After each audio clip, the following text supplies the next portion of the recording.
you're going to hear all kinds of propaganda. You're going to hear all kinds of lies and deception. There will be tactics used to try and buy you out. There will be tactics used to try and frighten you away. And I only have to say one thing to you tonight, comrades. We are blood and fire comrades, and we're marching on to progress. Yeah, one of these like and sharing, and it can't change, and it not change. We will not be bought because we are not for sale. None at all. Hear me told them, I'm just go over here so and get something from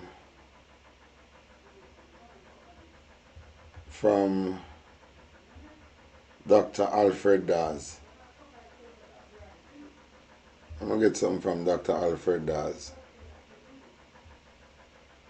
Let me get something from Dr. Alfred Dawes.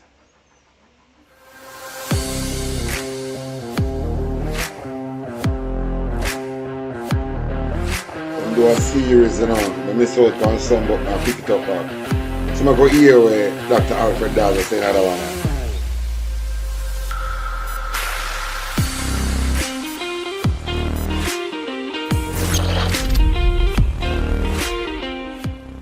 Hi, I'm Dr. Alfred Dawes, and this is UC on Life Support. So far, the picture is clear. The University Hospital of the West Indies, a regional institution of immense historical and medical significance, is in crisis. Not because of a lack of funding, but because of a fundamental failure of governance, accountability, and leadership. Today, we talk about solutions, what must change, who must be held accountable, and what the future can look like if we have the courage to demand it. The people working inside the UHWI are not just complaining, they are proposing solutions. Resident doctors and consultants have outlined specific actionable reforms. With respect to staffing, they have asked for collaborative workforce planning between HR and departmental heads to determine realistic staffing requirements. On the topic of infrastructure, there is a need for urgent repair and reopening of the medical annex. Clear strategic decision-making regarding the UHWI service capacity amid financial constraints. Temporary ward-level use of stretcher spaces, again to decrease overcrowding in the emergency room. And of course, the staff need guaranteed access to essential supplies to prevent daily inefficiencies. Strategic financing solutions must be considered and include sponsorships and service fee reviews. With the immediate prioritization of critical items such as iodine, medical gases, and life-saving antibiotics. The University Hospital of the West Indies is an academic institution. The protection of scheduled academic time for residents and interns, which is currently being sacrificed to cover service gaps. Department-specific operational reforms, including the expansion to 5 or 6 general medicine teams, the establishment of new cardiology teams with alternating admissions and adequate subspecialty staffing to prevent the disruption of general medicine ward rounds.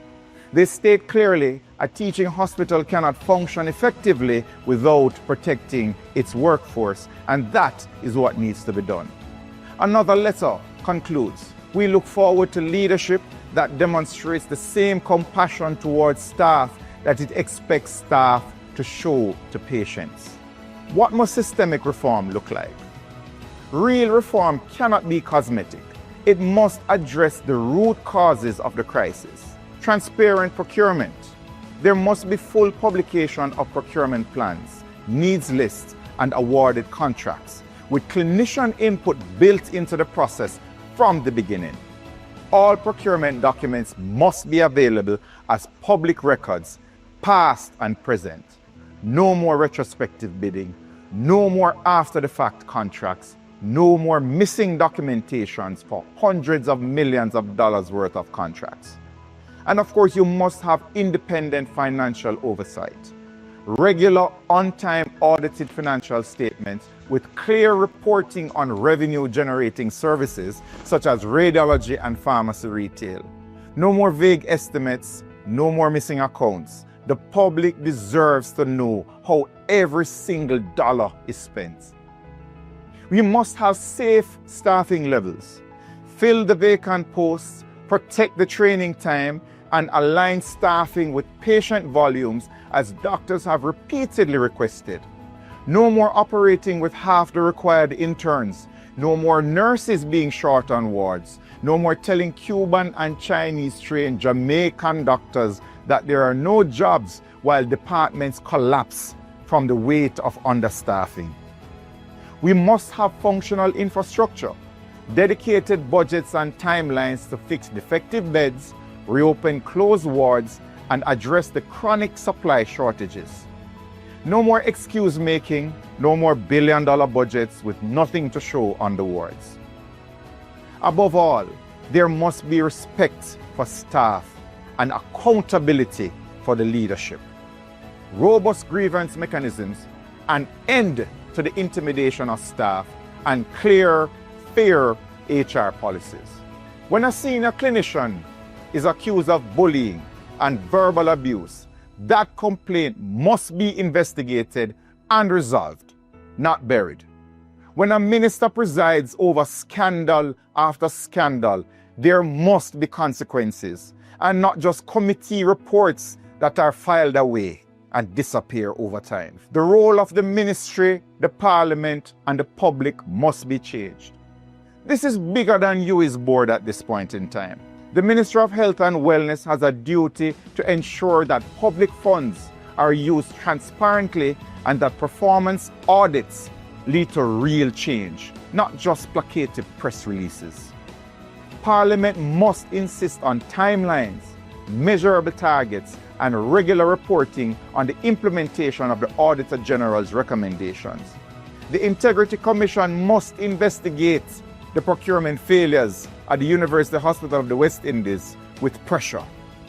And the Jamaican people must refuse to let this story fade. Because if we allow the powerful to wait out the news cycle, if we accept vague promises of procedural improvements without concrete actions, then nothing will change and this will be just another 9-day wonder. I have stated publicly, this is how our health system is driven into crisis, not by chance, but by poor governance and failed political oversight. I have called for independent oversight of UI operations and for those responsible to face consequences. The University Hospital of the West Indies is more than a hospital. It is a symbol of Caribbean aspiration, excellence, and self-determination. It represents the promise that our people can access world-class healthcare without leaving the region, that our doctors can be trained to the highest international standards right here at home, and that our medical research can contribute to global knowledge and the advancement of the whole human race. That promise is under threat, not from lack of funding, but from a failure of governance and leadership. If we lose the UHII's accreditation, we lose the ability to train specialists for the entire English-speaking Caribbean. If we lose the trust of international partners, we lose research collaborations, training opportunities, and grants. If we lose the confidence of our own people, they will seek care elsewhere and the institution will wither. But if we act, if we demand transparency and accountability and reform, then this can be a turning point, not just for the UHII, but for the entire health system. Over the preceding episodes, we have traced the history of the UHII. We have documented the infrastructure and HR crisis. We have exposed the procurement failures, examined the leadership that enabled them, analyzed the Auditor General's findings, and we have outlined a path forward to the improvement of the University Hospital. The evidence is overwhelming. The solutions are clear. What remains is political will. The University Hospital of the West Indies was built 73 years ago on the promise that the Caribbean could train and heal its own people. That is why I went to the University of the West Indies. That is what we worked for when I was working at the University Hospital of the West Indies. This promise is worth fighting for. It is time for every Jamaican, every Caribbean national, every person who has been treated at the UHWI, trained there, sent a loved one there, or been seen by a graduate of the university hospital. It is time to say enough with the missing contracts, enough with the bullying and intimidation, enough with the billions spent and the wards still crumbling, enough with the excuses. We deserve better.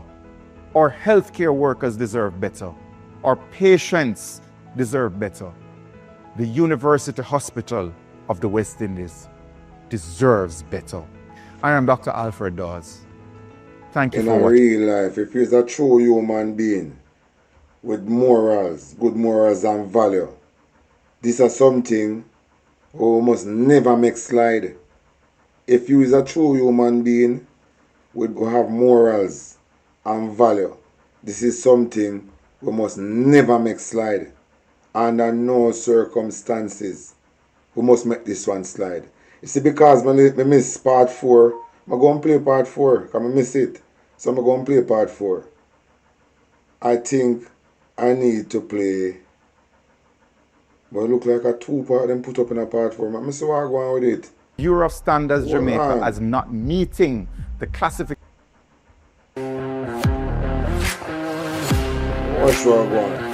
If you're a true Jamaican with morals and value, we must never make this one slide. If we don't have a good healthcare system, we are nobody. But this is cheap or dead. If we don't have a good healthcare system, this is cheap or dead. Hi, I'm Dr. Alfred Dawes, and this is we must stand together and fight a tough time. So far in this series, we have been looking at the problems that have plagued the one and Jones about him from long time, don't listen. Problems that have been highlighted by the recently concluded Auditor General's report. Problems with the management of the institution. Issues with procurement irregularities that have resulted in the loss of tax revenue, as well as $500 million unaccounted for by paperwork associated with the procurement process. To understand how we got here, we have to take a step back. Yeah, man, give her the 2 years breakdown. ago to look what happened to culminate in this current management system that is overseen by a CEO that was not considered initially by the board that was fired by the Minister of Health. On December 7, 2023, after meeting with the board, the health minister announced that he was dissolving the UHWI board, citing a clash of personalities and levels of dysfunctionality. The move followed the resignation of the board chairman, Wayne Chai Chong, effective December 4, 2023. But that is only the ministry's version of events. The former chairman publicly rejected the claim that the board was dysfunctional and instead accused the minister of ministerial interference and overreach in the work of the hospital board. Particularly ministerial interference and overreach. And now, this time around, so could Christopher Tufton want to distance himself from everything. This time around, you know, he want to distance himself from everything. Come on, continue to listen. Around the recruitment of a new CEO. According to Chai Chong's account, the board had embarked on a global search for a modern professional CEO for the UHWI. Over 30 qualified individuals were shortlisted, interviewed, and rigorously assessed. From that pool, the board selected a highly experienced candidate from the United Kingdom, a world-class CEO who specialized in turning around complex hospital systems. The now CEO, although he was not qualified nor shortlisted, he was given the courtesy of an interview, one he unfortunately failed. The selected candidate flew to Jamaica on a familiarization visit. When she requested a meeting with a senior member of staff at the University Hospital, she was snubbed. Staff recount that a senior director refused to meet her at the initial set of meetings arranged, sending a clear signal that she was not welcome. The minister, by some accounts, met with her, but that meeting was not friendly. The result of those meetings was that the potential candidate turned down the offer, as it was clear to her that neither of these key officials were welcoming her for her professional management skills at the University Hospital of the West Indies. The board's effort to bring in an independent CEO with no political baggage was effectively sabotaged from within. Chai Chung has said that the board was pressing ahead with many key reforms, implementing a hospital management information system, tightening oversight of purchasing, and insisting on a transparent and merit-based process to select a CEO who reported to the board, not to the minister. The ministry, meanwhile, rolled out its own language about a governance reset and a new look for the board that should supposedly realign the UHWI. But as the months unfolded, it became clear that the minister's objective was less about strengthening independent governance and more about consolidating control. They had believed that they were selected on the board to solve long-standing governance problems at the UHWI, including the issues that existed in the procurement department. Instead, they found themselves pushed aside whenever reform threatened entrenched interests. They resigned on principle rather than preside over what they saw as political interference masquerading as reform. Within days, the minister dissolved the entire board and a promise to install a new one, eventually chaired by a retired banker, along with a new CEO, saying this would realign the institution and improve governance. The acting CEO at the time, even though he was not qualified to be shortlisted for interviews, he was selected to be confirmed as the CEO to run the hospital. He presided over the period in question that the Auditor General reviewed and found serious procurement breaches and that the staff complained of management issues that affected not just their own morale, but their ability to deliver holistic patient care. The Minister of Health, Dr. Christopher Tufton, has survived many scandals. From as far back as 2008-2009, there was a fertilizer import scandal, where low-cost fertilizer imports raised questions about quality and safety. Dr. Tufton, then the Minister of Agriculture, defended them as tested and safe despite public concerns. Between 2009 and 2011, the sugar industry divestment. The divestment process drew backlash over whether the estates were undervalued and how workers were treated. Issues were raised about transparency and long-term planning. In 2016, toxic fumes forced the closure of key areas of the Cornwall Regional Hospital. 9 years later, rehabilitation works remain incomplete with ballooning costs and repeated missed deadlines. This is a symbol of chronic mismanagement and a failure to deliver. $24 billion later, after an initial estimate of $2 billion, we are still without a functioning Cornwall Regional Hospital, a hospital where up to recently, doctors and nurses have staged protests about their working conditions. Between 2017 and 2021, the Jamaica Moves campaign came under scrutiny by the Integrity Commission. The IC found procurement breaches in 15 contracts worth $78.6 million, all awarded using direct contracting. And they concluded that the minister's role created a perceived advancement of private interest for Market Me Consulting. Funeral home operators expressed concern that contracts were being taken away from existing providers and given to Archer's Funeral Home for the storage of bodies outside of the Kingston and St. Andrew region. Taking bodies from KPH and storing them in Spanish Town at the funeral home owned by a JLP councillor in the Minister of Health's constituency did not sit well with the Jamaican public. This prompted allegations of political favoritism that the minister has repeatedly denied. In 2022, Blue Zone, a company that is owned by the Minister of Health, imported rice that was found to be below the standard grading of the Bureau of Standards. Yet, the National Compliance and Regulatory Authority cleared it the same day. The brief that we have looked at notes a serious conflict of interest and regulatory leniency. No one can explain to this day why a rice would be exempted from the usual scrutiny that other importers face.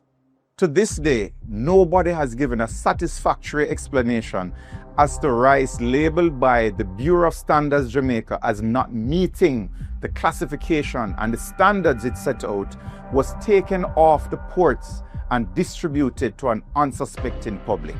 Neonatal deaths at the Victoria Jubilee Hospital have continued to embarrass the Ministry of Health. In 2022, 11 babies died in a Klebsiella outbreak, followed by 24 newborn deaths in 24 days in 2025. The minister repeatedly avoided directly answering in Parliament when asked when he first knew about the deaths in 2022. And in 2025, it was just dismissed as babies being premature. Despite the multiple reports across Jamaica, reports that still haunt many to this day, that oxygen ran out, the Ministry of Health has refused to accept responsibility for not ordering enough oxygen from the suppliers. Many patients had worse outcomes. Many persons died.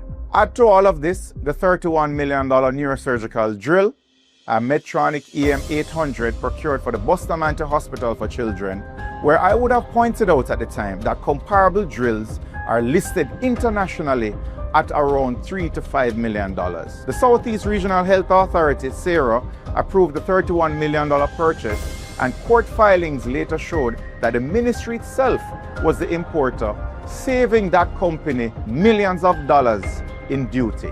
Yet, that role was never clearly disclosed in public statements. Now, in 2026, the Auditor General finds that at the University Hospital of the West Indies, under the ministry's watch, 51 contracts worth $500 million have no procurement records, and that the hospital's tax-exempt status was misused to import goods for private entities.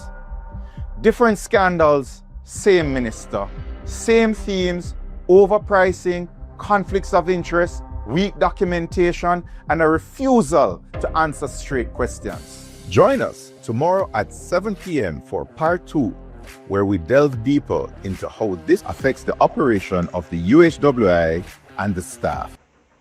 This is more than what we can manage. I swear to God. Christopher Tufton, for just that prison right now, I may have something to play with him.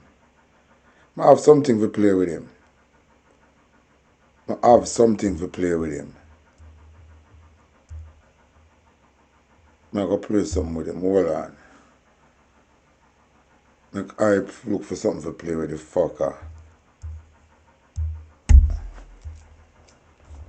Hold on. Because when I have a Minister of Health, name a call with dead house and the condition of the hospital all over Jamaica. Wanna listen to this. All dead body are now signed over to Christopher Tufton Funeral Home. JLP, only are not for the people of Jamaica. I am Dr. For the people them who have them small business. Imagine, you have Mado, you have Brown, you have Jones, you have Tranquility. There's so much funeral home, the right Ushpart, KPH hospital there. And I mean it for tell me say, wanna sign over now the dead body them to Christopher Tufton. say anybody were dead in a KPH hospital, already them living in the community with KPH there. They have to go wear Spanish Town for the body. This is not right at all. You're not making enough money in a parliament. When you not rob up taxpayer money. Eh? That's no. All dead body sign over to you. Eh? You have a dead and the person live right beside a KPH hospital. And you take the body without asking the family member them if them want the body go right there. So you take the body and you carry it down. We are Spanish Town. We have to get vehicle to go for body a Spanish Town. Eh? You know so you don't care about nobody but yourself. Eh? The local people them have them local small business or them local funeral home. They're in a big house of parliament when you rob up how much money and yet still it's still not enough food. No? When you fight get the local small people them we are trying to make something out of life. Christopher Tufton. Eh? I'm tired of you know. I'm tired of you and your prime minister. I'm tired of you. Uni is not for the people them. Where the body them gone so far gone do? Eh? Come on, man. Look how much funeral home the Ushpa KPH hospital there. I wanna take the body them and carry them go over Uno. But tired of Uno. People, I want to share that video, yeah. I want to post it. Cause enough people don't know what go on. So you see all of the body them were dead right now. Remember, a film place it a go. So if you don't want him to go look after on the death, you have to pay to get the body from them. You're too wicked. You is a wicked set of people. I'm tired of you, man. Look how much small business they right there, so. Why you not take the body them and carry them go so far? And everybody like in a Spanish Town. You don't allow people with them look a small business, make them try to make life for them family. Them have them pitney them for feed. For send go school. We can't homeschool our pitney them like how you can do it. Come on, man, you for do better. I'm tired of you. I'm tired of you, man. Look how far everybody them gone now. Eh? Why I wanna fear own it now? Eh? You don't care about poor people? John no star. So the lady here say Christopher Tufton them involved in have she's in a Archer's funeral home. Based on the lady here say Christopher Tufton have shares in a Archer funeral home. But me have one beautiful video to play for now with the #1 drugs boss on the island. I want you to pay attention to what I say and pay attention to the background. Listen to the guy here. Every month, the government of Jamaica assembles the National Security Council. The National Security Council is a committee of the cabinet and it comprises of. Let me pause this. You see what upon this? Illegal cocaine found at CTAC Commissioner remove unit that investigate the drug crime. So the Commissioner Dayuta remove the people them who investigate this unit to investigate the cocaine. Yeah, illegal cocaine found at CTAC. See the look on the screen. Listen what this guy behind it I say, the #1 drugs lord. Certain portfolios that look have on the screen. A direct oversight Donald Trump needs to come for the guy here. That have to do with security in general. But it could include the entire cabinet depending on the subject at hand. But it also convenes the various heads of our security forces. Now I know when we speak about security forces, we tend to want to ascribe that solely to the JCF and to the JDF, but of course we have expanded that by introducing MOCA, the Major Organized Crime and Anti-Corruption Agency. We have the Customs and Border Enforcement. They are part of National security. We have ADPEM, which is also a part of security. So this takes us into the definition of what is national security. Well, national security is everything. That's one way to look at it. But the more textbook definition is anything that threatens your values and your valuables, if you want to put it that way. So anything that threatens your way of life, your freedoms and liberties, anything that threatens your institutions, your economy, your society, your country. And the threats come in all forms, and they come from all directions. They are both internal and external. And they keep changing. So a major threat that has emerged, let's say within the last 20 years, is cyber. It wasn't a significant threat before, but there is now the cyber domain. We try. The biggest threat on the island right now are cocaine. We walk up and down in Jamaica and the illegal gun them. That are the biggest threat in Jamaica. Saying, so illegal cocaine found at CTAC, and the commissioner remove the unit where investigate this crime. Says JCF. So that guy here is a devil. Film time are coming on. Film time are come. Saying, but I gonna go back, way back in time, for a story with Cruel Reed. When I remember the story here, I'm gonna start it like this. On onespotmedia.com. Education Minister Ruel Reid has been sacked. A statement from the office of the Prime Minister this morning said Mr. Reid has resigned from the Cabinet and the Senate. It said the Prime Minister Andrew Holness met with Mr. Reid regarding certain allegations in the public domain. Mr. Holness says in keeping with the principles of good governance, he requested and received Mr. Reid's resignation. He says Mr. Reid's resignation will ensure that any investigation into matters of concern will not be in any way impeded by his presence or oversight of the ministry.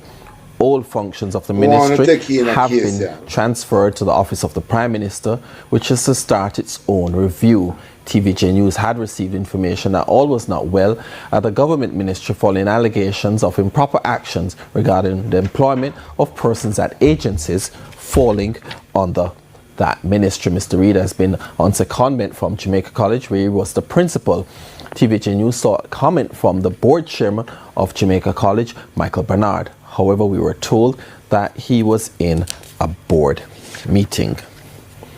Meanwhile, TVJ News has been informed that the Counter-Terrorism and Organized Crime Division and the Financial Investigation Division are investigating allegations of impropriety at the Ministry of Education. On Monday, Opposition Leader Dr. Peter Phillips called for the Auditor General to immediately investigate allegations of breaches and the misuse of public funds involving the Ministry of Education and the Caribbean Maritime University, which falls under the ministry. And the parliamentary opposition, the PMP, just moments ago hosted a media briefing on the resignation of the Education Minister, Ruel Reid. Our reporter Herman Green was there and joins us now on the telephone. Herman, what can you tell us about the meeting? Hello? Herman, good afternoon. You're at the opposition leaders press briefing. What can you tell us what came out of that media briefing? Herman? Herman, can you hear me? Herman, can you hear me? All right. Meanwhile, the opposition, we'll get back to Herman Green shortly. Meanwhile, the opposition spokesperson on education, Ronald Thwaites, expressed disappointment with events leading to the sacking of the minister.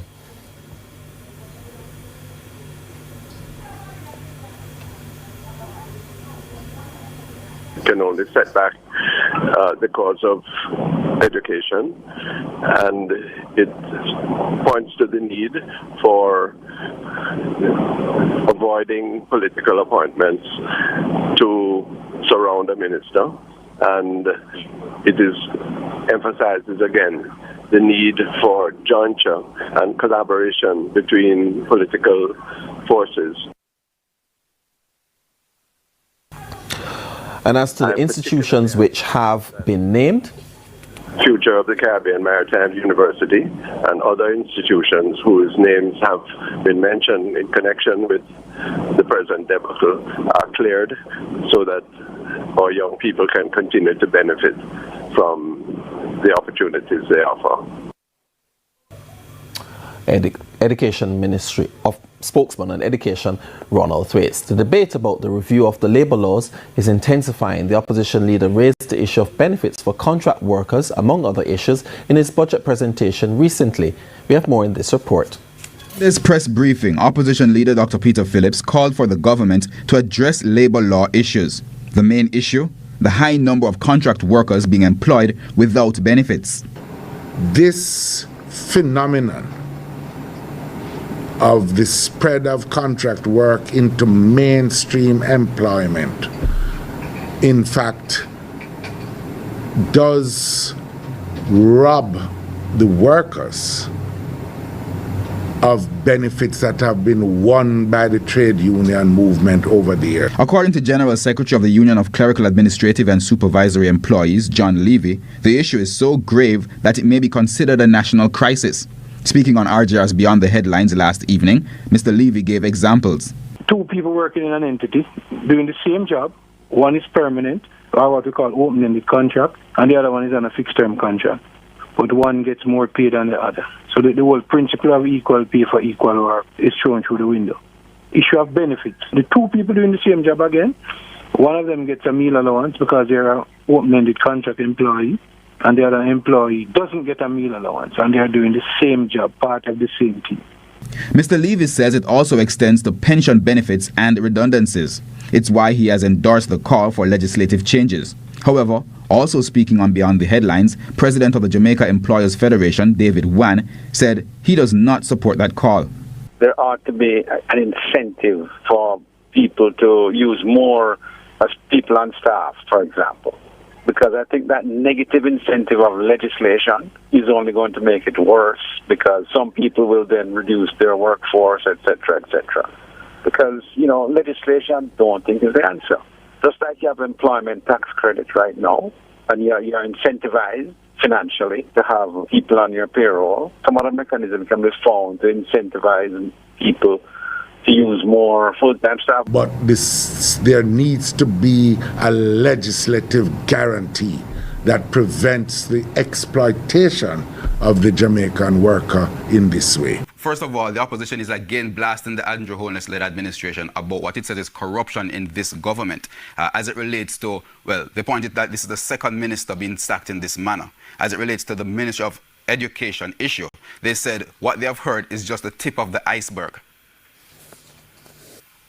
Not only the Central Ministry of Education is involved, but other agencies, including the Caribbean Maritime University, long corruption the going on, National Andrew. Education Trust, and the Heart Trust, which was subsequently transferred to the office of the Prime Minister, have all been implicated in this web of corruption.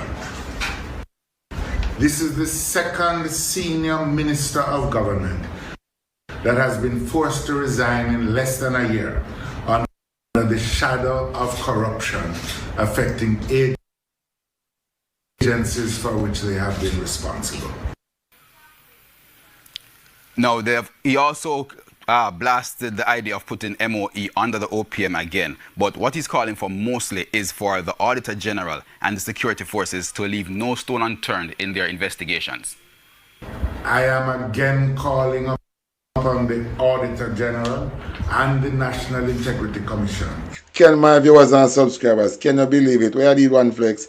Can you believe that every ministry so could Andrew Holness put in an office in a corruption? Every blood-clad thing around Andrew Holness in a corruption. Everything in an office in a corruption. What a blood clot. And talk about him mother Graham Good. Him mother want to go to prison.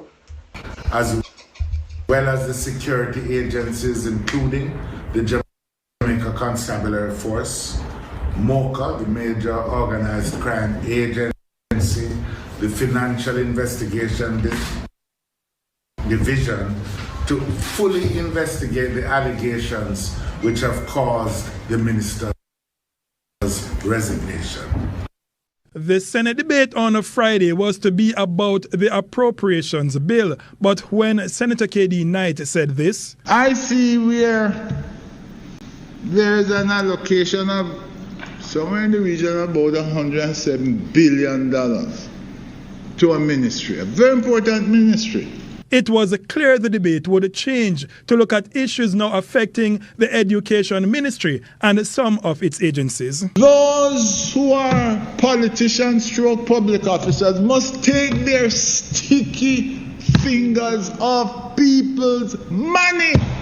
He slammed his fellow parliamentarians, calling them an embarrassment to those who chose to stay uncorrupted. But while Mr. Knight stayed on the edges of the debate and admitted he was not pointing fingers only at the Holness administration. This theft of public funds didn't start today.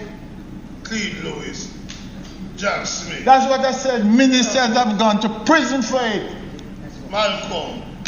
And as you say, it has gone on for a long time. Yes. And even suggested the prison sentences for anyone found guilty in the latest corruption scandal. His opposition counterpart Lambert Brown was more specific, doing so through raising questions about the true nature of the allegations surrounding the former education minister, the ministry itself, and entities reporting to it, such as the Caribbean Maritime University, CMU. They want to know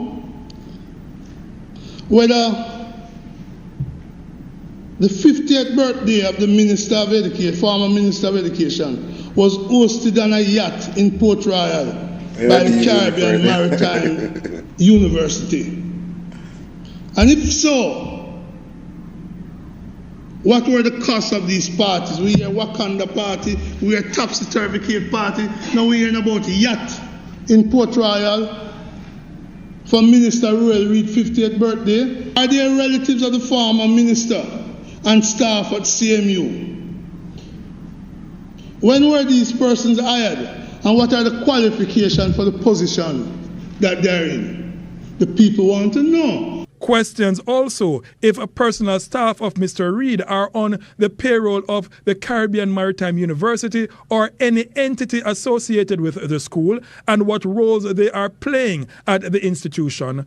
Other questions if the spouses of JLP politicians are being hired in the ministries, department and agencies of the education ministry, and whether the manager for donor relations at the National Education Trust, NET, is also being contracted at the same time at the CMU and being paid by both. People want to know, are any resources of the CMU diverted to support the construction of a home of a senior CMU official in the eastern end of the island? The people want to know. He said the cloak of secrecy must end and the people must get answers about the real reason Mr. Reid was sacked earlier this week. This evening, JLP leader and Prime Minister Andrew Holness has reacted to the arrest and charge of former Education Minister Ruel Reid and his co-accused in a major probe involving the Education Ministry and the Caribbean Maritime University, CMU. Mr. Holness says though he's saddened about what has happened,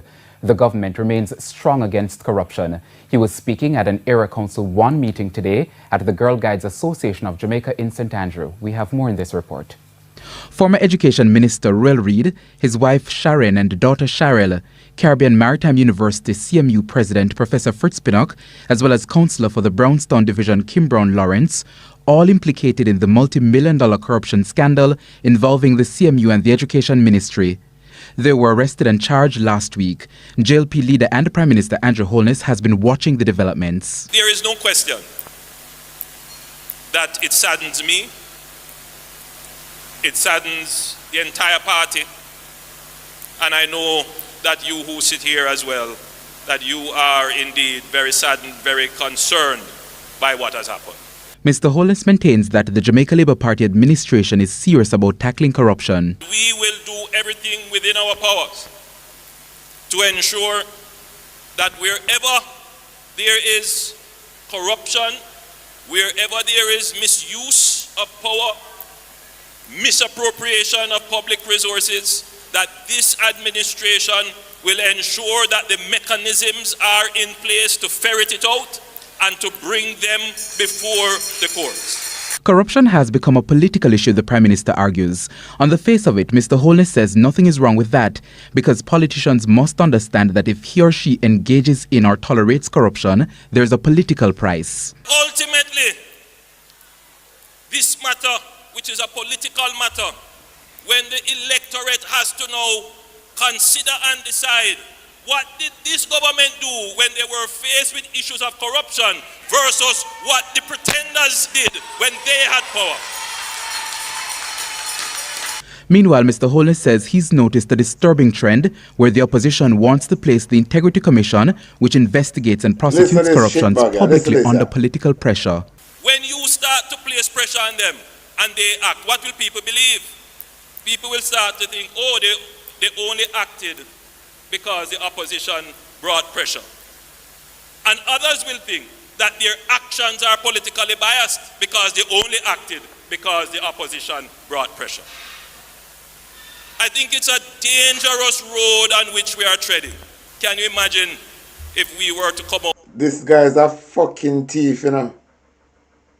Oh no, just listen to this guy. This guy's a fucking thief, you know. This pussy will have to go to prison, you know. And criticize the police for investigating, MOCA for doing their job, the FID, how that would undermine the integrity of those agencies. Former Education Minister Ruel Reid, his wife Sharon, and their daughter Cheryl have been arrested in a major corruption probe. Take a look on the president of the Caribbean Maritime University, Professor Fritz Pinnock, and the councillor of the Brownstown Division in St. Anne, Kim Brown Lawrence, have also been arrested. They were picked up in simultaneous pre-dawn. And them see the culprit. On the look on the screen. These people, them see the culprit. So these are the people them who are battle for life in our courthouse. See them look on them good. And them are battle for life in our courthouse now. We pick the money. Yeah, see them thief, we pick the money. See them are battle in a court. And them are keep up be a fuckery with this court case. Go listen some more. Operations at their homes in St. Andrew, St. Catherine, and St. Anne this morning. Law enforcement officers of the Major Organized Crime and Anti-Corruption Agency, MOCA, and the Financial Investigation Division, FID, encircled their houses as they swooped down this morning. At the gates of Reid's house, the cops pressed the doorbell several times but got no response. The cops then jumped over the gates and knocked the grill when a woman came out and eventually let them inside.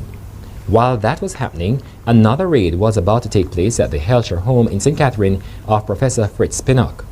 Initially, Pinnock was apprehensive and asked the police for time to contact his lawyer.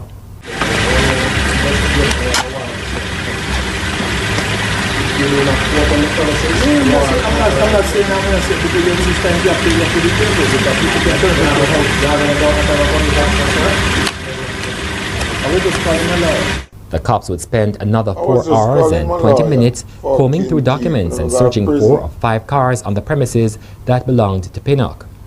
At one stage, Pinnock protested against the cops confiscating a laptop computer he said belonged to his daughter. His lawyer also told investigators that the warrant did not cover electronics, but the cops told him to challenge that in court. Back in St. Andrew, and cops were still at the home of Reid.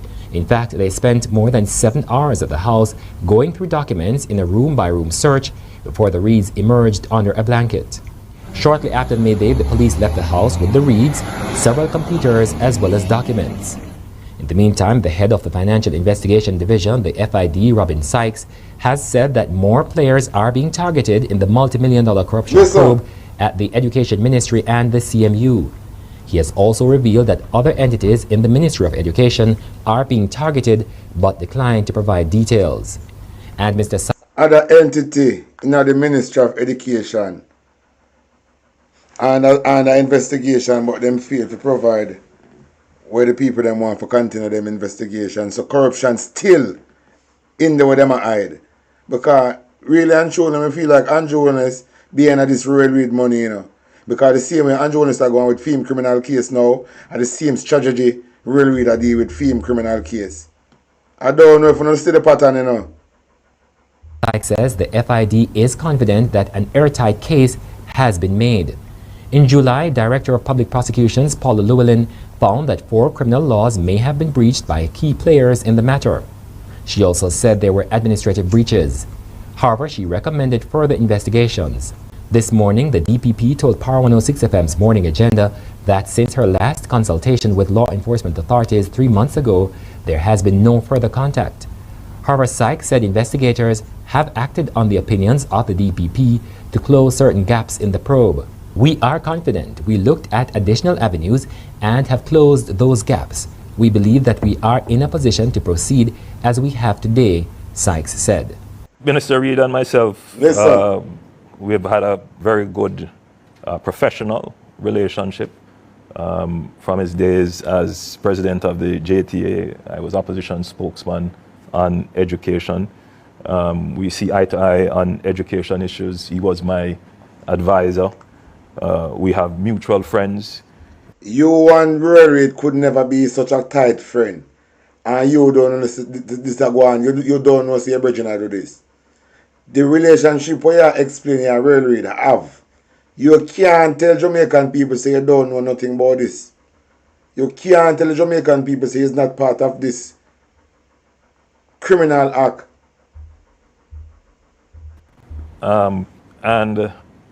You know, as Prime Minister, my job is to keep my ears to the ground. So you don't always have to have evidence, but you need to have information. So information comes to me by all kinds. You don't all the time have to have evidence, but you have to have information. Same like how the Integrity Commission have all this information upon you. What are you saying? What are you saying? And when information is brought to my attention, then the ministerially responsible thing to do is to investigate, put in a process of discovery. And that's what I've done in all issues that have come. So if an allegation is made, I will call in the person against whom the allegation is made. We'll ask questions. We'll have a conversation. Many times it's heart to heart. Many times it is, you know, this is what has to happen. A direction is given. So that was a process that I've used. And the friendship? I from time to time, will communicate with former Minister Reid. There are still issues on education, which he will send me a note on. I will hear what he has to say. But obviously, you know, I don't have the luxury of, you know, frequent communications. Once I had knowledge of the allegations that were made, I had no choice, obviously, but to bring the minister before me, have a conversation about the issues that are now subsequently public knowledge, and ensure that there can be integrity in the process. It would have been, I think, an erosion of integrity of the entire system of government were that process not to be engaged. I think what we have suffered from for a very long time, even in the previous administrations, when these issues have been raised, no one is held to account. The difference with this government is the ministers have been brought in, we have had our conversation, and they have submitted their resignations, and I have accepted. So what you going to do about Flight Green, yourself, and Darrell Vaz with the bus, and so much more? What you going to do? But I want to listen to the breakdown of this saga here from Dion Jackson. This is the breakdown. What she think? Former Education Minister Royal Reid and former President of the Caribbean Maritime University, Fritz Pinnock, have been trying to stop their fraud trial. So far, it hasn't worked. Let me say, first of all, what's been going on in this case is nonsense, all right? The trial can't go on because defense attorneys keep running to the Supreme Court every minute with one application after another. And by the way, both the Supreme Court and the Court of Appeal have been saying, Massa, stop it. Go on with the trial And if you lose, then you can appeal. My words, not theirs. And I'll explain what I mean a little later on in this video. So this has been going on for a while, right? So a lot of people have probably forgotten about this case or certainly have lost track of what's been going on. So I'm going to give you a little bit of a timeline as well, and that explains how we got to where we are now and why the courts have been consistently saying this is foolishness. Stop it. Again, my words, not theirs. Quick reminder, October 9, 2019, police raided the homes of Reed and Pinnock after an investigation by the Financial Investigations Division into alleged improprieties at the Ministry of Education and the Caribbean Maritime University. Fraud and corruption charges were laid, all right? Conspiracy to defraud, misconduct in public office, breaches of the Proceeds of Crime Act and the Corruption Prevention Act. Now also charged were Royal Reed's wife Sharon and daughter Sharrell. Sharon Reed is also former senior manager of legal affairs at CMU. JLP counselor Kim Brown Lawrence was also charged. Let me just point out that this latest ruling I'm going to be talking about is not the first time they might try to stop the case. This has been going on from 2019. In 2019, they took the Financial Investigations Division to court saying FID didn't have any legal authority to arrest and charge them. They lost. First, Chief Justice Brian Sykes ruled against them, and he said in 2019, stop it. My words again. He said once the matter is before the parish court, the matter ought to proceed to completion. In the event of an adverse outcome, meaning if you lose, the remedies by way of appeal. It cannot be that for every perceived difficulty, resort is made to the Supreme Court to take points that can properly be dealt with by the parish court and further addressed by way of appeal. Meaning, look, make the case go on. If you lose, then you can appeal, but stop the case every minute and run come to the Supreme Court. Parish court can deal with these issues, and if you lose, then you can appeal. But they went back with an application before the full court. That's a court now with 3 judges sitting together asking for leave to appeal that decision. They lost. And the court said, why do you keep doing this? My words. Then they appealed the full court decision and lost again. Court said there has been persistence in seeking leave to obtain judicial review despite consistent rulings of the court that an alternative remedy exists in the parish court. So, you would have things a trial can start now in the parish court. Well, no, because in 2021 they applied for leave to apply for judicial review against a decision that had been made by then Parish Court Judge Chester Crooks, who was then Chief Judge in the parish courts. He had heard their initial application. Remember when they say FID never have no power for arrest and charge them? Hey, Royal Reed, I'm going to prison. Royal Reed, yeah, your family are going to prison. You can consider yourself as prison body now. Royal Reed, you and your entire family going to prison. And all of these accomplices, then go into prison. That's why Andrew Holness want to do the prosecutor only so they can let off Royal Reed. But it's not going to work. Royal Reed, you're going to prison, you hear me, boss? Your entire family. The only thing about that, you're not going to separate place. Yeah, your thief in ways, a split up your family. Your thief in ways, Royal Reed. I didn't say my church man. So you have to be careful of these church people, you know. Some of them are thief, you know. Eh? Really read the church man, Adventist ain't going in church. Like Andrew. Eh? You have to be careful of these people, brother. Right now, our people them wear jacket and tie, them are thief. I jacket and tie people them in Jamaica, them are the blood clot thief. And they want to turn around from the local garrison youth them where they might bring gun congi. Are the jacket and tie people, them are the blood clot thief. Listen to this. And he had dismissed it. Now at the time, Judge Crooks had said he had a potential conflict of interest. So he wouldn't preside over the trial itself, but the application on this FID issue. Now what had happened was that Judge Crooks had gone to school, high school, Monroe College with Royal Reed, who was then his head boy. So when Judge Crooks ruled against them, they went to the Supreme Court saying they didn't get a fair hearing on that FID application because the judge had had a potential conflict of interest. And since he said he wouldn't preside at the trial, he shouldn't have presided over the application hearing either. In 2021, they won something. Supreme Court Judge Justice Day granted them leave to apply for judicial review. So now you have to go through the whole judicial review process, which remember is a court case. That's a court case. So the Supreme Court heard the application for judicial review and ruled against them. They lost again. Basically, the court said, one, the evidence showed that yes, the judge did say he had a potential conflict of interest, but that when he said that, Attorney Hugh Wildman immediately said, no man, we're good. My words, that he had confidence in the judge that they would be able to get a fair hearing. So the court said, no man, you can't get up and say you have confidence in the judge, and then when the judge makes a ruling you don't like, you run come on the Supreme Court shouting bias. Also, the court said, yes, Royal Reid and the judge went to court many years ago. They're now young again, but at the time they weren't friends and they weren't enemies and they haven't been associated since then. And the court said this is not a situation that the fair-minded observer, in other words, someone upon the street where have sense, wouldn't look at that situation and say, all right, the judge is likely to be biased against Royal Reid.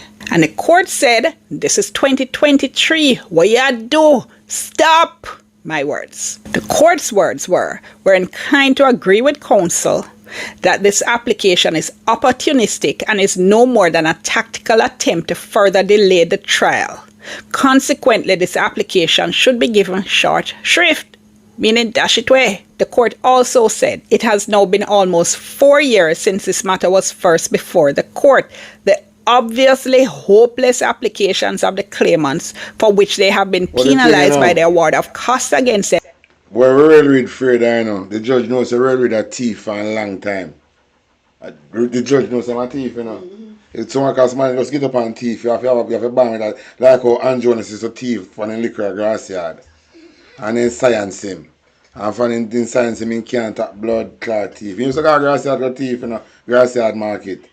Have contributed much to this delay. These costs remain unpaid. The claimant should not be allowed to continue to engage the court, counsel, and other parties in fruitless applications without repercussions.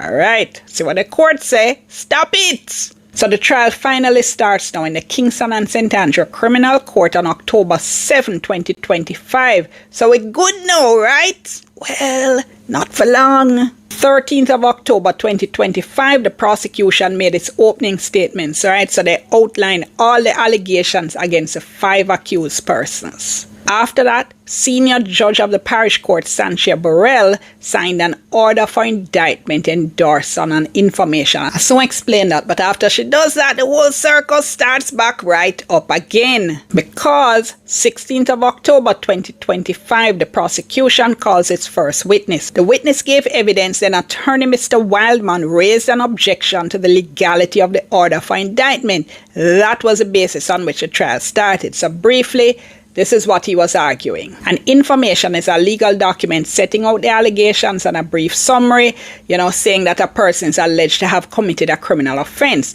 You have to lay that before a parish court judge to start criminal proceedings. If the parish court judge now is satisfied that the matter can be tried in the parish court, because not everything can be tried in the parish court, some things have to go big court, Supreme Court, but if the parish court judge is satisfied that this matter can be tried in the parish court, the judge has to make an order for trial and endorse that order on the information and sign it. After that order has been made, then you have the indictment being prepared, which is another legal document laying out the charges against the accused. So briefly, Mr. Wildman, representing Royal Reid and Fritz Pinnock, argues in the parish court that the trial has to be stopped. Why? So he says the order for indictment was endorsed on an information that only named Royal Reid and Fritz Pinnock. So he says the other 3 were not properly before the court, and therefore he said that means that the whole trial that has started is a nullity, meaning it's as if it never existed in law. Now the judge disagreed. She ruled that the trial was not a nullity and that she was prepared to continue with the trial. But they didn't like that decision, so Fritz Pinnock and the 3 Reids filed the application for leave to apply for judicial review of her decision. And they also applied for a stay of the trial that was taking place in the parish court. Now, when you have judicial review, Then you have the court, the Supreme Court, exercising what's called a supervisory jurisdiction, making sure that public authorities act in accordance with the law. But you can't just go straight to judicial review. That is Andrew Holness style. That is Andrew Holness style. So this is Andrew Holness at work here. This is Andrew Holness at work here. Only not see the pattern with the Integrity Commission case. This is Andrew Holness at work here. You have to apply for leave or permission to apply for judicial review. And this extra step is a way to weed out the waste of time cases. Now, the courts have said that very first hurdle has a low threshold, They have said what you need to show is that you have an arguable ground for judicial review with a realistic prospect of success, not subject to some kind of discretionary bar such as delay or an alternative remedy. So as I said, it's a low threshold. The idea is that it operates as a hurdle or a filter to get rid of cases which are unarguable. As I said, waste of time cases. So as I mentioned earlier, Reed and Pinnock were arguing that the information only has their names on it, that the names of the other two Reeds don't appear on the information. So they were arguing that this means that the criminal proceedings against Shannon and Cheryl Reed were illegal, but that it also tainted the proceedings against Royal Reed and Fritz Pinnock because they were jointly charged together. So they were arguing that basically that means the trial can't go ahead against any of them. So the court then looked at a number of cases in which there had been allegations that there had been problems with that first legal document, the information, and where the courts had nevertheless concluded that there was no problem with the judge having signed the order for indictment. Because of that now, this is what the court ruled. The court ruled that the Reeds and Pinnock had failed to demonstrate an arguable ground for judicial review with a realistic prospect of success. They ruled that the judge in the parish court had acted in accordance with the law. They said she conducted an inquiry, that she signed an order for indictment in relation to the four applicants, and that was endorsed on an information. The order for indictment was dated. So the court looked at the informations that had been prepared. An information which charged Sharon Reed and Cheryl Reed along with Royal Reed with conspiracy to defraud. Another information that charged Royal Reed, Fritz Pinnock and Kim Brown Lawrence with possession of criminal property. The other informations charged Royal Reed and Fritz Pinnock. And those informations were referred to in the order for indictment. The court said that the law empowers the judge to make an order for indictment in respect of additional offenses for which no information had been laid. So the court said it cannot be tenably argued that the judge made a mistake when she signed the order for indictment, which was endorsed on an information which had only named Royal Reed and Fritz Pinnock. The court said it cannot be tenably argued that only Royal Reed and Fritz Pinnock are properly before the court. The ruling said it cannot be tenably argued that the judge acted illegally or ultra vires, meaning outside of her authority in law, or that the criminal trial in the parish court is a nullity. The court said there's a suitable alternative remedy available to the applicants by way of an appeal, and they had failed to demonstrate a basis on which a criminal trial should be stayed. The court said the judge fully complied with the law, and that the provisions of the law make it clear that the judge is not confined to the offenses disclosed in the information and may order an accused person be tried on indictment for any other offense which it appears is appropriate. The court also said that it's of the view that there's a suitable alternative remedy available to the Reeds and Pinnock, in other words, an appeal, and the court finds they have not shown that judicial review is a more appropriate way to go than an appeal. So the court has said here that Royal Reed and Fritz Pinnock never get over the first hurdle. They didn't reach that low threshold that's necessary for them to be granted leave to apply for judicial review. And the court also said this. They said leave will not be granted to apply for judicial review except in the most exceptional circumstances. Exceptional circumstances can only arise where it is clearly demonstrable that the judge of the parish court acted without jurisdiction or in excess of jurisdiction, meaning outside her powers in law. In the absence of a clear demonstration to that effect, because they can't show that, the application for leave to apply for judicial review is hopeless. So they refuse the application for leave to apply for judicial review and to stay the criminal trial. Look, the court is saying, man, get on with it. Get on with the trial, my words. Because the court went on to say it is plain to see that repeated filings of applications for leave to apply for judicial review, whenever someone is dissatisfied with a decision of the trial judge, the court said this is bad practice. It is obstructing the just disposal of proceedings by judges of the parish courts. It is derailing the proper administration of justice. The court said it expresses its strong disapproval of this continued course of conduct. So we have had several courts saying what you're doing is wrong, stop it, make the trial go on, and then if you lose your appeal. The courts have said this now over and over and over in relation to Royal Reid and Fritz Pinnock. So what happens now? Well, what should happen is the matter should go back now to the halfway tree criminal court for the trial to continue.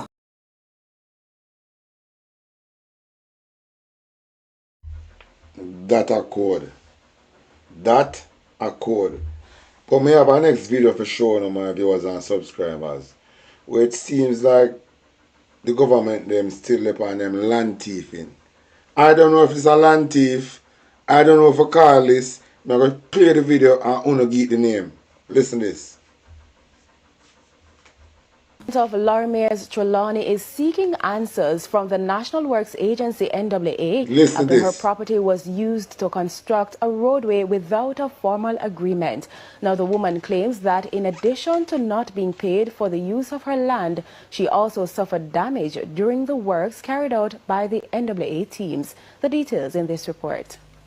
This is what remained of a section of the Lorimer's main road after Hurricane Melissa. A collapse resembling a fracture created by a major earthquake. The decision was taken to realign the road and take it through Cynthia Watt's yard. She told TVJ News that a discussion was held with representatives of the National Works Agency NWA for her land to be used to reopen the road.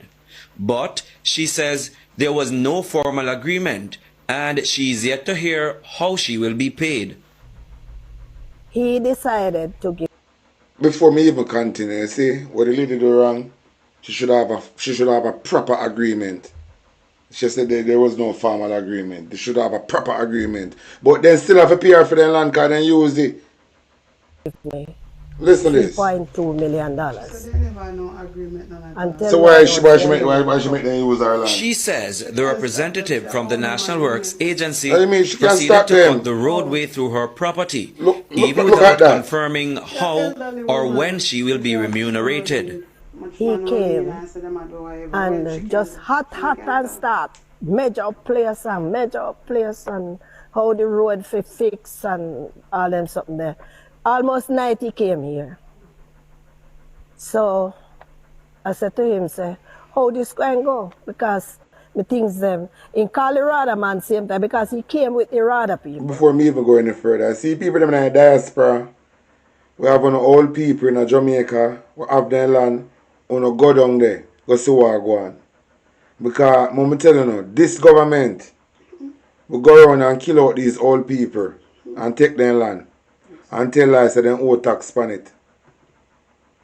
A lot of old people are going to lose their land because the government, they in St. Elizabeth are trying to buy up the land them, you know. The government, they're on a campaign in St. Elizabeth right now. I go around and buy up the people them land. The government, instead of the government to fix for the people them house in Westmoreland and Senti, then they on the ground. I go around and I try to buy people land for little and nothing right now. And look what them do to this lady land. And now she don't. No, listen to this. 2 of them. And he said to them, they must start write down what and what they have on the place. And they start to write down, ask me what and what I have planted on it, and tell them. With the takeover of the property, Ms. Watt says several crops were destroyed by the NWA, which further affected her earnings. I have banana. I have ginger. I have may have scallion, may have thyme, may have grapefruit, may have the curry ginger. What they call it again? What they call it? Turmeric, right? I hit mole up underneath that all dirt, you see this. She told the TVJ News that she had plans for her son to use the land to construct his house. She showed us building materials. On a seat, the land of the government gonna mess up. I don't want PR for. At this Scottish part, our son to build for him dream house. So the government must, hey, I don't like this blood clot idea. I don't like this idea. The government have the right for us come my barging for the land. I don't like this idea. I don't like this idea none at all. I see one house there in China, you know. The China government, they do want to build one road, you know. And them man decide say, nah, sell the blood clot land. He nah sell the land to the government to build one road. And the government have to build a road round the house. The house turn one roundabout. That's true. The house become a roundabout. I go find it and show them. The man decide say, nah, give the government the road to build no, the land to build no road. And the government have to go around the man land. Build one highway bypass. The man house in a maker. Which part in land there?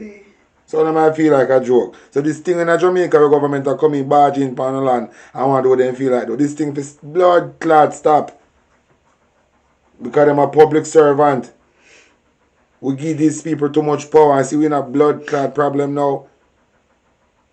We give them too much power. That's one thing when we blame our ancestors them for. Then it shouldn't make the government have so much power. It should be balanced. It should be 50-50. It should be 50-50. Everything is a balance. Not true? How the fuck we sign to one regime with public servant going to office and then I get power over you? Can't do with them. I don't like. I tell you say. That's what I tell the people every day, you know. I am not a politician, you know. I am a revolutionist because a lot of things sit well with me. A lot of things I question.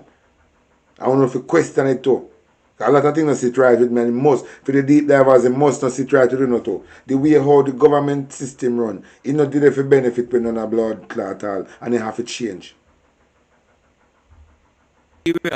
Some of which were damaged. Community Relations Officer for the National Works Agency's Western Region, Janelle Ricketts, was unable to address the issue of payment for use of the property. But just to say that we continue to have dialogue Listen to this conversation with the property owner. We, in short order, will be able to update her. But in terms of payment, I can't speak to that right now. Ms. Ricketts, however, says a temporary arrangement was made between the NWA's technical team and the property owner. It's not a situation where we have bought the property. It's a temporary situation. Government, look at the road tree woman land. And the woman have what a bright. What a piece of bread I should have for my family. It couldn't happen, you know. You know, you if my family, if my grandmother say mama that can't work, you know, it not gonna work. And if they want it to work, they have to come with the money up front before anything at all happen. You understand? The money have to transfer in my account and everything set up, everything organized. Then they can come. Because I don't work with no sweet mouth. I don't make them can me old lady. You understand? This is a fuck, man. And at first them do it, you know. Enough people in a problem with the government for money, you know. This is a government for come. Hey, Andrew, take out your blood clot out of the office and go. Why not go drink some Glamazone, Andrew? Andrew, you need to drink one glass of Lanate. You need to drink one glass, a cold glass of Lanate. Andrew, not do that. Juliet Holness. I want you a Viva and a Dexter Daps and one evening. I know a song when him pies him. He do I love him belly, just pies him. Breaking news. Make Confused give me breaking news. Juliet Holness, please may I beg a Bigfoot lady. I want you to just think about your best baby father go and flirt with Rhoda. And just go in your feelings and just breaking news, poison blood clot with a glass of lamate. And tell lie like how Melissa Silvera case are going. Because we're not good for tell lie, you know. So you can just poison him and just confuse our breaking news. Poison him bumbo clot. You know, it's not good for the island. Give him some lanate soup. Facilitate ease of movement of road users until the permanent fix in terms of reconstructing that section of the roadway. It's a temporary arrangement. Prince Moore, TVJ News. This is a good road around Trick Woman land. And no money. And the woman is saying no about no money. In my grandmother land, it could never blood clot happen. None of my grandmother land. It not happen. Yeah man, it not happen. Anyway, we'll go move on. I have some with Asha Levin, you know, isn't it? Where is Asha Levin? They mostly do them things that do labor right, you know. Huh? They mostly do them things that do their own labor right people. But No. there was a man in labor right and I see him thing them do and tell him say them are gonna pay him and he say Asha okay. Levin there. And them take the man land and Hold they on pay there. the man. We're going to look for Asha Levin. But in the meantime, I can't play this. Listen to this here. Not have significant natural resources on which we can rest our development. We have bauxite that may have 40 years to go. Tourism, the market is becoming extremely competitive, and if we don't get a grip on our environment, and especially if we don't get a grip on crime. But what has really made Jamaica is our people. Our people is our greatest natural resource. I mean, what has put Jamaica on the map? It's Miss Lou, Bob Marley, Usain Bolt, and the hundreds of other persons who have gone into the world as part of the Jamaican diaspora and established our brand name. So our greatest asset today is the brand name Jamaica. And people have ranked that brand as one of the top 10 brands in the world. We simply have not been able to leverage the value of that brand to secure growth. But the brand is intrinsically tied to the people. So if you want that brand to grow, we have to invest in the people. We have to make a solid investment in the people of the country. I don't see my investment in the people them. Because the house them blow down our Westmoreland and then go use much money and keep our New Year's party in a Senti. How much million in care go keep New Year's party in a St. Elizabeth. And I'm going to talk about the people and this and that. We can't make fool and we fool we here. We not follow fool and turn idiot. Anyway, listen to this. Today, we see Agriculture Minister can give account for how much money my viewers and subscribers to them day in the street. And I book up, I see something when I never expect more to see in my life. 6 breadfruit of £110. 6 breadfruit of £110. 1 flex, 6 breadfruit in London. £110. I never seen nothing like this before. 6 breadfruit. £110. Do the maths. Check your rate in Jamaica. Check the rate. Look on this. My viewers and subscribers, I'm going to show you something. See? Look on the price here. Look on that for yourself. Wait there. What the price there? See there? 110 pound. For 6 breadfruit. 6 breadfruit, 110 pound. For 6 breadfruit. Then that's a roasty. See that? Look on them. Look on them. For 6 of this, 110 pound for 6 breadfruit. I never hear this from the day in my barn. I never know say breadfruit. 6 breadfruit could have sold for 110 pound. And fried green teeth, 800 million. 800 million, you know, fried green teeth, you know. Look how breadfruit expensive. Ground food. Ground food. However, agriculture minister, who is a fucking thief. Look on this. See box there? See there? 6 breadfruit. 6 breadfruit. 110 pounds. And do the maths. See there? See there? See price there? Zoom in, zoom in. See price there? For 6 breadfruit. I never know what I live for 6 breadfruit I sell for 110 pounds. 6 breadfruit. That means if people in Jamaica are going to breadfruit farming and export it to come to England, you know how much money that's expensive, but that more than expensive. The minister was a thief. 29 pounds themselves for one, you know. I have different, some of them are 29 pounds, some are 28 pounds. One breadfruit, 28 pounds. One breadfruit. Look at this. 160 pounds this morning. Tell them. 160 pounds for yellow yam.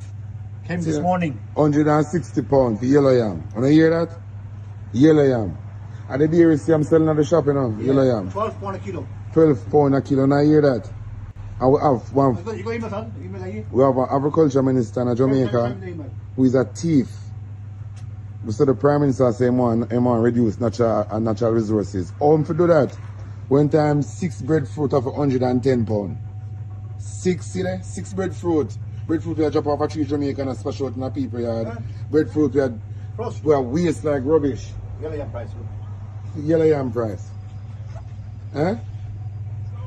This I drop off a tree in Jamaica in a people yard and a waste. And 110 pounds. 6 of them. 110 pounds. See there? See there? Eh? 5 spots of people. See it? Look on looking at comment section for 3 US. 110 pounds for 6 pounds. I never know someone live for this. See yellow yam price, eh? Well, the amount of money that Jamaica waste. The amount of things we cannot sell and make money tea. Look. You see sweet potato? Oh no, look now, man. And I'm from Jamaica. This look on Jamaica. See there? And Jamaica yellow yam. See there? And we have blood clot dog shit security Minister of Agriculture who thief 800 million. And now I come out and talk about him going to sue the Gleaner and Observer because them put up fame names. So what the minister what run agriculture? Fly green, I forgot. Remember you talk, you know, see there? 6 breadfruit for 110 pounds. See there? More there. See there? More there. Hey, I forget what the bridge in here. See them in my shop. See there? No bridge in shop me in. No bridge in shop me in. See there? No bridge in shop me in. Show up the video. See them bridge in shop me in. See there? Look. And remember, them in Jamaica, you know. So we have one Prime Minister with a dog shit too, you know, because them in Jamaica, but see that Jamaica depend it, see there? And in the Jamaica they make, you know, see there? So we have a bunch of criminals. See there? One bunch of criminals, see there? This make a Jamaica, see there? You see them? See there? 6 bomber ass clat breadfruit. We drop off a tree in a people backyard for 110 pounds. You know, just do the maths. Just do the maths. If we have an agriculture minister who really care about the work and not the money, we're going to export them here. You know, hold it down one flex. In Jamaica. Just check it now. If we have a government to serious, the amount of things we could export. The amount of things we could export. Hey, do the maths. The amount of things we could the amount of things we can export and make money. See that? Them say Jamaican something. Breadfruit, a drop of a tree, hey, mango, breadfruit, guinea, soursop, sweet sop, yellow yam, potato. Everything with our Jamaica, they want it in England. And expensive. Jamaicans are expensive. Jamaicans are one of the most expensive things in England. Dog shit, and the agriculture minister was a anything dog on Jamaica expensive. Ask anybody. Now look. Jamaican things are the most expensivest thing in London. See there? Anything from the what you think say them people are put on Jamaica labor upon them bread? With thick side with AJ Banga. What you think I put Jamaica sand upon them bread? Them don't make a Jamaica, but Jamaica thing expensive and them don't say it sell. Blood clot breadfruit of 110 pounds. Wanna do the maths? I'm going to show you some more things. Them not taste good in them bread. Just continue to watch Dr. Mind TV and subscribe, like and share because 6 the one on top of our one. But the next one, you put the sign pan on our one. Because the market dead feet. Yeah, and send it to UK. Where's some boss? Send it to UK and you make money. Yeah, man. The amount of money that Jamaica drop off a tree. The amount of money that Jamaica spoil, left it to God. Me if tell you, left it to God. The government sending stuff, but you don't have nothing to do with it. The government are full. The government are do it for them and their cronies. Remember say them cronies have a license, you know. Yeah, they're serious, you know, but they're not serious for help Jamaican they're not serious. people. I just a bunch of thief them, man. They're serious for them. I just a bunch of thief them. Anyway, I want to hear what Asha Levman saying of this.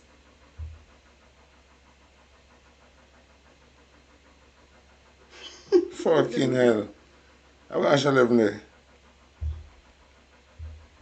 No man, something wrong, you know. Asha talk tonight. Can you believe this? Asha spit some fire, you know. Asha spit some fire, left it to God. Asha spit real fire. Real fire. But anyway, I have to find Asha, you know. But in the meantime, I'm going to make her ear way. Wembley. I'm going to make her ear. Wembley.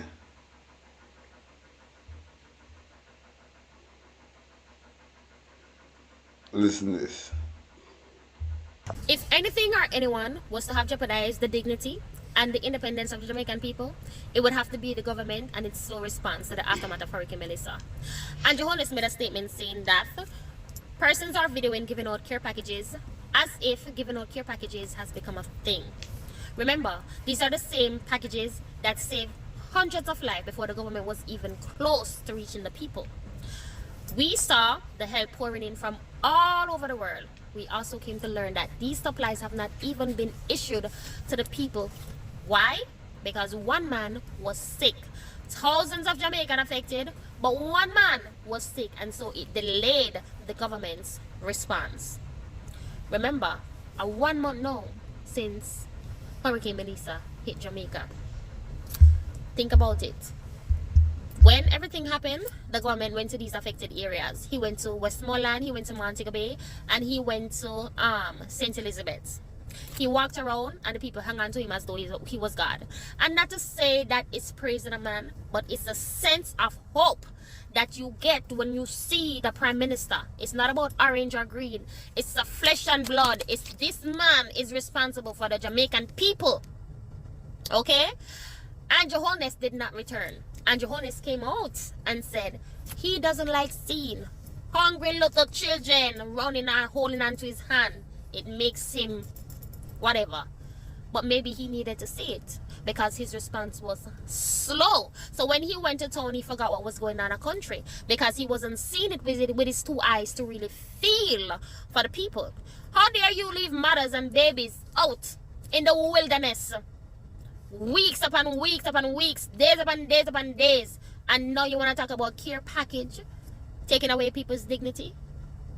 For all the people that will love talk say, oh, Gilbert this and Gilbert that, 4 walls are blown down, board they are grown, zinc they are grown, nail they are grown, everything they are grown, no water, your kids them a walk around hungry. Tell me how you to manage that. Persons have to take up their phones and video their conditions. to get help. And when people really found them, they said, you're the first person that came around here.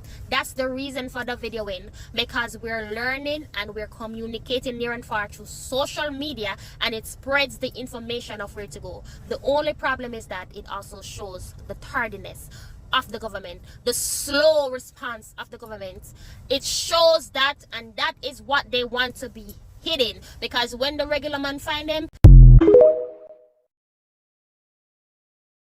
in a real life. So I find Asha Lev now. One thing about what she say. She attack facts. Andrew is nothing but dodo and a shows bottom.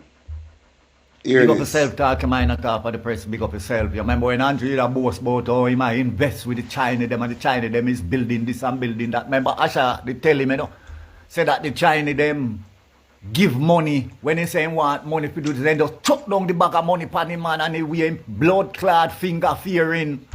He does a take you and does a take you and he does a hide you up all that boat and not spending it on the Jamaican people.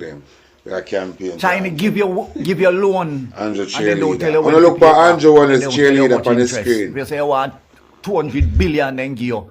And when they find out now say your country, they on a standstill and can't pay them, what them do? Then come for your resource. Hold on, my friend Asha. Now look for Andrew on his them cheerleader. These are Andrew on his cheerleader.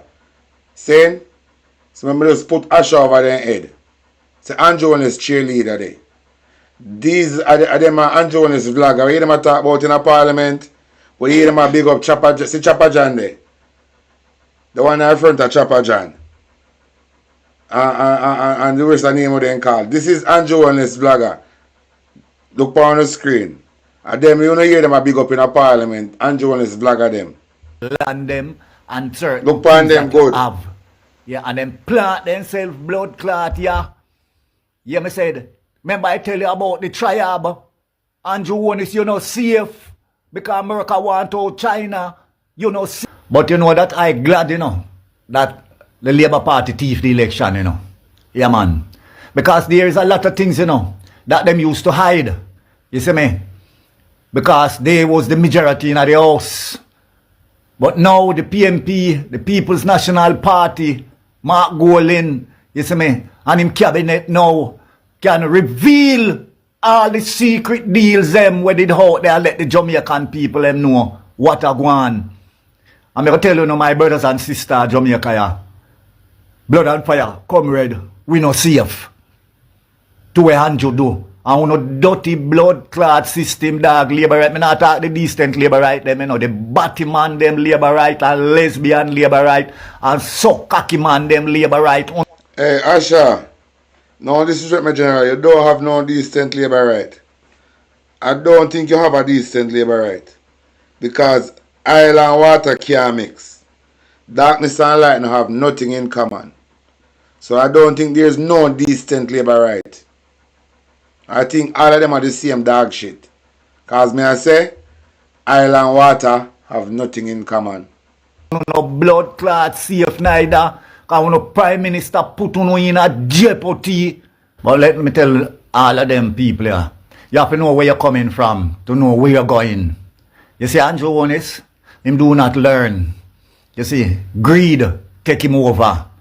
Cause a fool like Asha 11 right now, sit down and hold meditation with the ancestor them and see what taking place throughout the world. All of these leaders that have the greed, like blood clot Andrew Holness and deal with them people them, like how Andrew deal with them people them. You know, see the destruction rise up on them. They falled on their own sword.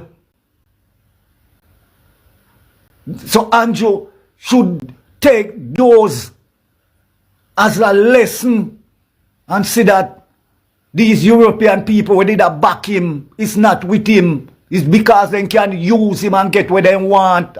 But me I say to Andrew Holness and him people, when I respect Almighty Life, when I respect Mother Earth, when I respect the universe, when I respect the ancestors them, because any deeds that you have done, you know, yeah man, the universe collect it, you know. Yeah man, anything where you send out in the universe, it collect it and send it back to you.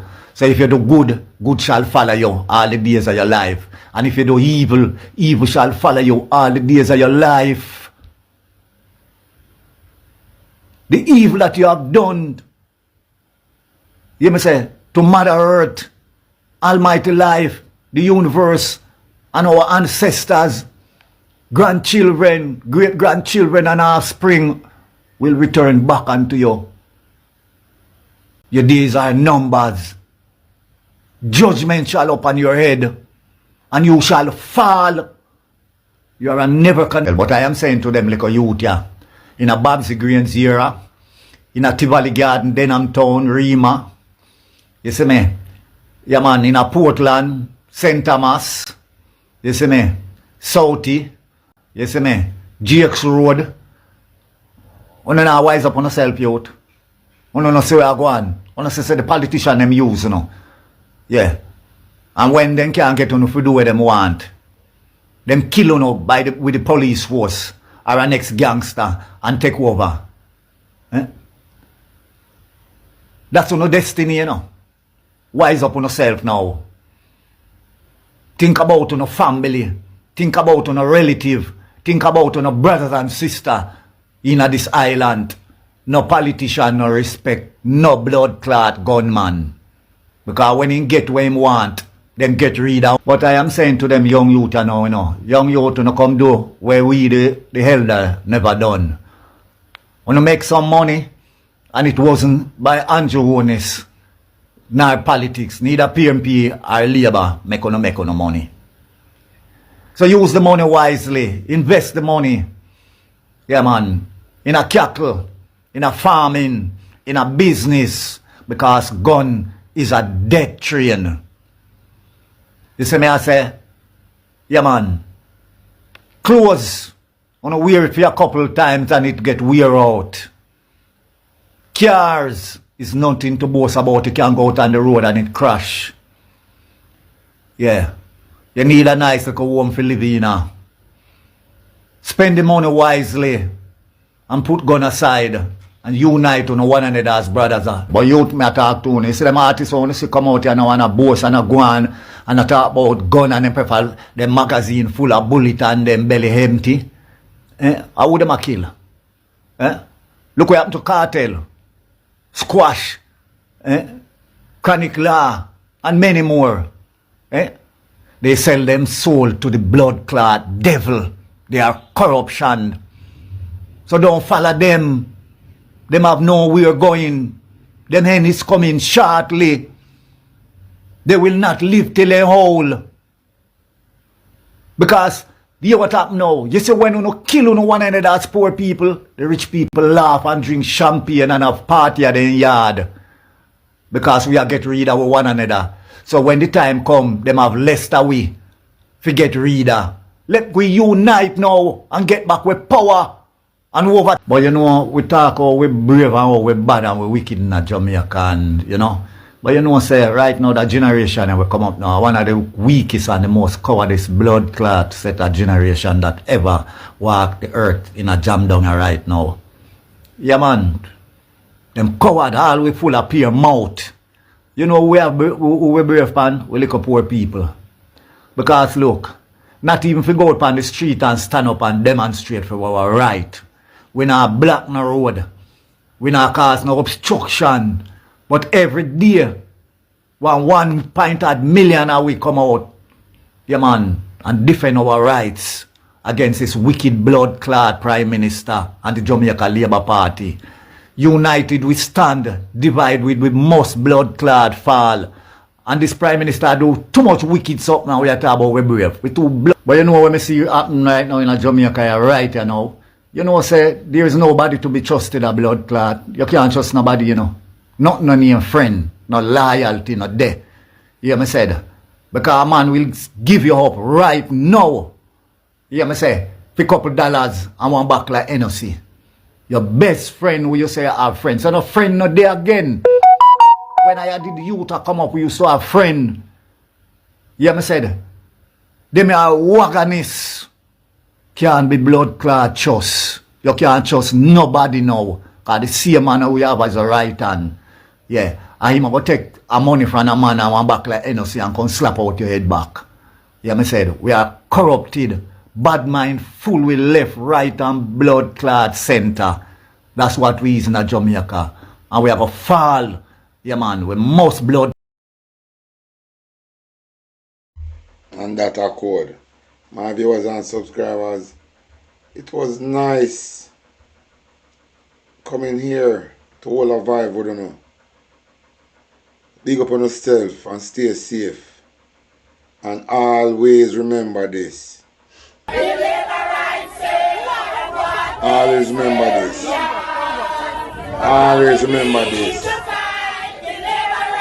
This accord. As on the way home, on the journey, please share the video, like it, and support the channel. Yeah man, this is People's channel. One talk your mind from the house. Smile David, one press, pick up yourself. Pick up everybody who check in. Smile David,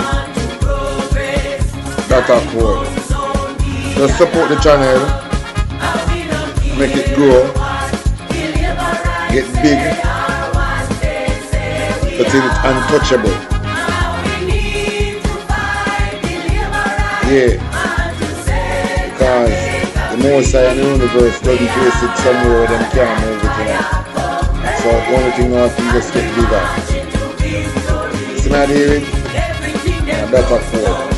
One talk your mind from the heart. Look at my hair.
to come under some pressure.